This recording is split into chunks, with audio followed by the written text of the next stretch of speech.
প্রিয় শিক্ষার্থীরা, তোমরা সবাই কেমন আছো? আশা করছি যে যেখানে আছো ভালো আছো এবং সুস্থ আছো।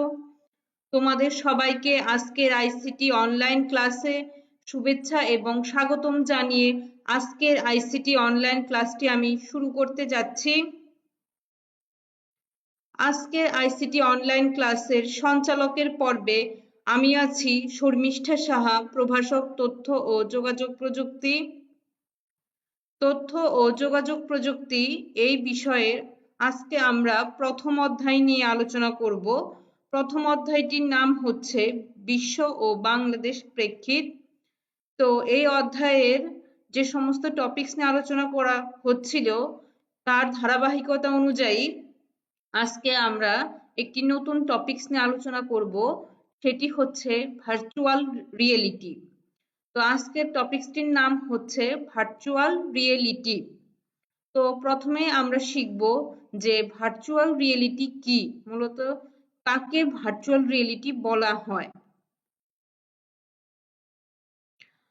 তাছাড়াও এই বিষয়টির পাঠ শেষে আমরা যা শিখব তা হলো ভার্চুয়াল রিয়েলিটি সম্পর্কে আমরা জানতে পারবো, যেটা আমি একটু আগেও বললাম ভার্চুয়াল রিয়েলিটি কি এটা নিয়ে আলোচনা করা হবে। দেন আমাদের 2 নাম্বার পয়েন্ট আমরা দেখতে পাচ্ছি প্রাত্যহিক জীবনে ভার্চুয়াল রিয়েলিটির ব্যবহার সম্পর্কে আমরা জানতে পারবো।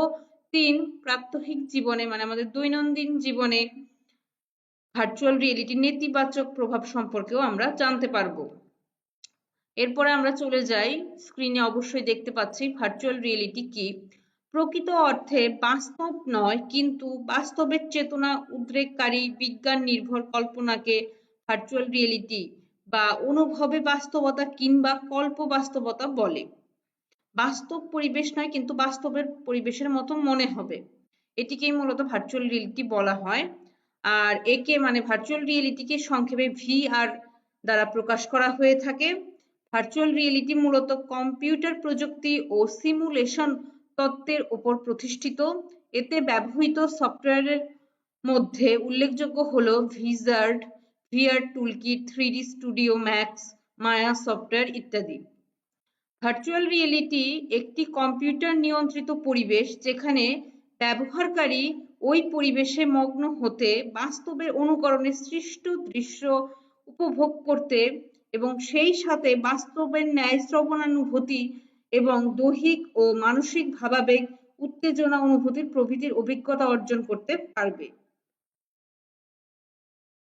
আমরা দেখতে পাচ্ছি স্ক্রিনে ভার্চুয়াল রিয়েলিটির উপাদান সমূহ। তো এখানে ভার্চুয়াল রিয়েলিটির উপাদান সমূহের ফার্স্ট পয়েন্টে রাখা হয়েছে হেড মাউন্টেন ডিসপ্লে। দেখা যাচ্ছে একজন লোক এই ডিসপ্লে চোখে দিলে সে বাস্তবের ন্যায় পরিবেশের অনুভূতির মতো নতুন পরিবেশ সে দেখতে পারবে, যেটিকে মনে হবে যে আমরা বাস্তব জীবনে আছি, কিন্তু সেটি তৈরিকৃত মানে কৃত্রিমভাবে তৈরিকৃত কোনো পরিবেশ হবে। পরবর্তীতে আমরা দেখতে পাচ্ছি ভার্চুয়াল রিয়েলিটির উপাদান সমূহের পরবর্তী পয়েন্টে আছে ডেটা গ্লোব। এখানে ডেটা গ্লোবের একটি ছবি দেওয়া আছে, আমরা দেখতে পাচ্ছি স্ক্রিনে। পরবর্তীতে যেটি আছে ভার্চুয়াল রিয়েলিটির উপাদান সমূহের পরবর্তী পয়েন্ট হচ্ছে একটি পূর্ণাঙ্গ বডি সুইট। পরবর্তীতে আমরা দেখতে পাচ্ছি ভার্চুয়াল রিয়েলিটির উপাদান সমূহের পরবর্তীতে যেটি ব্যবহার করা হচ্ছে উচ্চমানের অডিও ব্যবস্থা। ভার্চুয়াল রিয়েলিটির উপাদান সমূহের পরবর্তী যে ব্যবহারটি আছে রিয়েলিটি ইঞ্জিন। ভার্চুয়াল রিয়েলিটির উপাদান সমূহের পরবর্তী যে পয়েন্টটি সেটি হচ্ছে বিভিন্ন ধরনের সেন্সর, যেগুলো কাজে লাগিয়ে আমরা ভার্চুয়াল রিয়েলিটির পরিবেশে বাস্তবের স্বাদ অনুভব করতে পারবো। পরবর্তীতে আমরা দেখতে পাচ্ছি ভার্চুয়াল রিয়েলিটি তৈরির উপাদান সমূহের প্রথম পয়েন্টটি হচ্ছে ইফেক্টর। তো ইফেক্টর জিনিসটি কি আমাদের এটি বুঝতে হবে। ইফেক্টর হলো ভার্চুয়াল রিয়েলিটিতে ব্যবহৃত এক বিশেষ ধরনের ইন্টারফেস ডিভাইস। এটি ব্যবহারকারীকে ভার্চুয়াল রিয়েলিটির পরিবেশের সাথে সংযুক্ত করে। হেড মাউন্টেড ডিসপ্লে বা এইচএমডি বা ডেটা গ্লোব, পূর্ণাঙ্গ বডি সুইট ইত্যাদি এর উদাহরণ।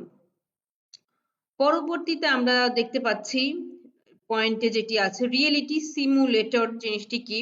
এটি এক ধরনের হার্ডওয়্যার যা ইফেক্টরকে সংবেদনশীল তথ্য সরবরাহ করে, যেমন বিভিন্ন ধরনের সেন্সর, ট্রান্সসিউডার, উচ্চ মানের অডিও ও ভিডিও ব্যবস্থা, রিয়েলিটি ইঞ্জিন ইত্যাদি। পরবর্তী পয়েন্ট যেটি আছে সেটি হচ্ছে অ্যাপ্লিকেশন। ভার্চুয়াল পরিবেশ ও প্রাসঙ্গিকতা তৈরিতে বিভিন্ন সিমুলেশন সফটওয়্যার ব্যবহৃত হয়ে থাকে, যেমন অটোডেস্কের তৈরি ডিভিশন, যা সাধারণ ইন্টেল প্রসেসর সংবলিত পিসিতে ব্যবহৃত হয়। পরবর্তীতে যে পয়েন্টটি আছে, জিওমেট্রি।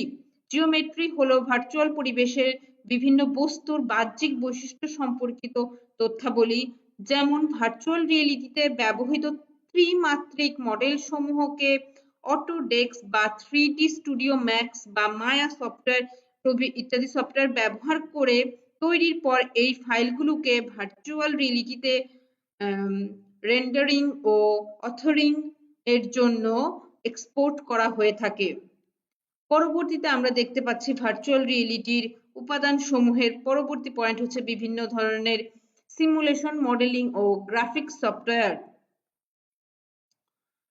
ভার্চুয়াল রিয়েলিটি বলতে আমরা আরো কি কি বুঝতে পারি? ভার্চুয়াল রিয়েলিটি একজন ব্যক্তিকে কোনো রকম শারীরিক ঝুঁকি বা বিপদ ছাড়াই বাস্তব অভিজ্ঞতা প্রদান করে। সম্প্রতি গুগল লাইভলি নামে ভার্চুয়াল চ্যাটিং সার্ভিস চালু করেছে, যেখানে একটি ভার্চুয়াল কক্ষ বা পরিবেশে যে কেউ তার বন্ধু বান্ধব ও আত্মীয় স্বজনের সাথে প্রবেশ করতে পারে এবং সেখানে তারা ইচ্ছা মতো তাদের কথাবার্তা শেয়ার করার পাশাপাশি যদি নানা ধরনের কর্মকাণ্ড পরিচালিত করতে চায় সেগুলোও তারা করতে পারবে।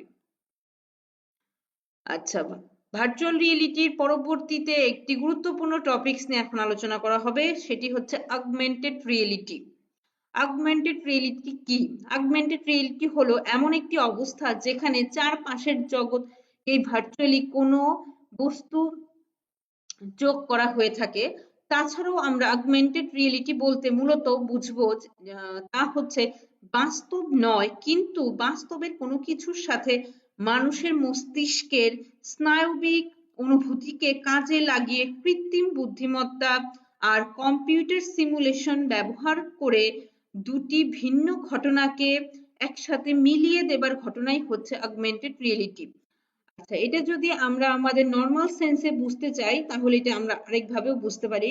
সেটি হচ্ছে আমরা যদি কোনো বাইরের দেশে ভিজিট করে থাকি, তখন যদি আমরা সেই দেশের ল্যাঙ্গুয়েজ মানে ভাষা যদি না জানি বা পড়তে না পারি, যখন ওই দেশের রাস্তায় বের হলে বিভিন্ন ধরনের সাইনবোর্ড লেখা থাকবে, তো ওইখানে কি লেখা আছে আমরা কিছুই বুঝতে পারছি না লেখাগুলো, তাহলে আমরা কিভাবে বুঝবো?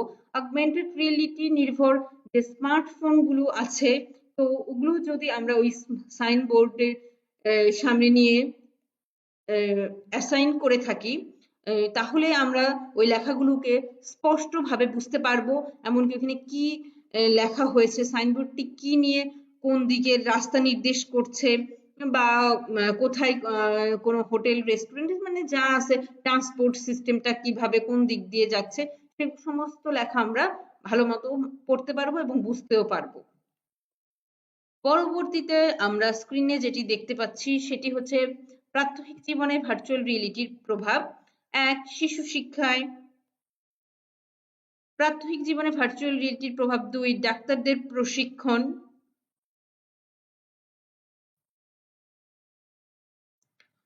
এখানে আমরা দেখতে পাচ্ছি যে MIST হলো একটি ভার্চুয়াল রিয়েলিটি সিমুলেটর, যার দ্বারা বাস্তবের মতো জীবন্ত মানুষের উপর মেডিকেল শিক্ষার্থীদের অপারেশন করা শেখানো হয়ে থাকে। প্রাত্যহিক জীবনে ভার্চুয়াল রিয়েলিটির প্রভাব 3 নম্বর পয়েন্ট হচ্ছে কার ড্রাইভিং, মানে যে গাড়ি চালানো জানবে না তাকে একটি ভার্চুয়াল নির্ভর পরিবেশে নিয়ে গিয়ে ড্রাইভিং কিভাবে শিখাতে হয় সেটিও সে শিখে নিতে পারবে।